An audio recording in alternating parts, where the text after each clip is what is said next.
जरांगे पाटलांचं आगमन झाल्यानंतर त्या ठिकाणी पुष्पवृष्टी केली जाईल आणि त्यानंतर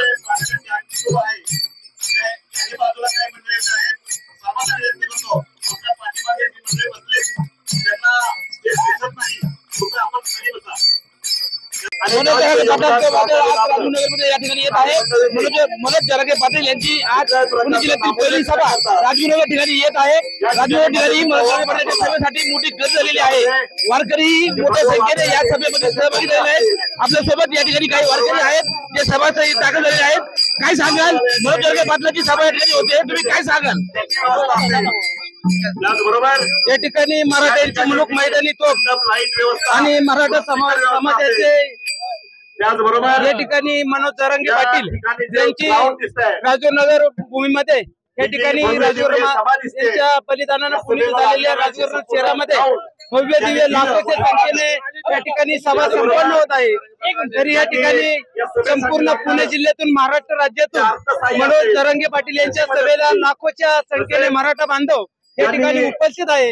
आणि आता तरी सरकारला विनंती आहे आता तरी मराठी बांधवांचा अंत पाहू नका ताबडतोब या ठिकाणी येत्या 23 तारखेपर्यंत या ठिकाणी आरक्षण मिळावं असं मी महाराष्ट्र राज्य सरकारला आणि केंद्र सरकारला आवाहन करतो। या ठिकाणी अजूनही काही वारकरी आहेत। बाबा मनोज जरांगे पाटलांची सभा या ठिकाणी होत आहे। मनोज जरांगे पाटलांची काय सांगाल आपण काय? आम्हाला आरक्षण मराठ्याला मिळलं पाहिजे। आम्ही सर्व महाराष्ट्रातलं वारकरी सगळे पाठिंबा जरांगे पाटलाला देणार आहे पूर्ण। तुमची मान्य आहे आरक्षण मिळालं पाहिजे। सरकारला काय सांगाल तुम्ही?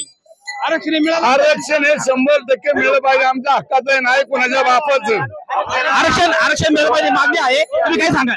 आरक्षण जर मिळालं तर इथे जेव्हा मराठा समाज एकत्र झालेले आहे तेव्हा इथे साक्षी आहे की इतिहास घडलेला आहे। त्यामुळे आम्हाला कुठल्याही प्रकारचं आरक्षण मिळालं पाहिजे। आम्ही एक मोठा इतिहास घडवायच्या तयारीत आहोत। बाबा जर आरक्षण मिळालं नाही तर आपली पुढे रणनीती काय राहील? आम्ही हे पण थांबणार नाही। आरक्षण मिळेल पाहिजे। शिवरायांगत जरांग्याला हे पोझिशन मिळत पाहिजे। चांगला आशीर्वाद आणि शिवराज महाराजांचे आशीर्वाद काय सांगाल? ज्याप्रमाणे केंद्र सरकारने ओपनवाल्यासाठी 10% जे आर्थिक दुर्बळ आहेत त्याला 10% आरक्षण दिलेले आहे त्याचप्रमाणे प्रत्येक राज्यामध्ये जे ओपनवाले आहेत त्यासाठी थोडा टक्का वाढवला पाहिजे।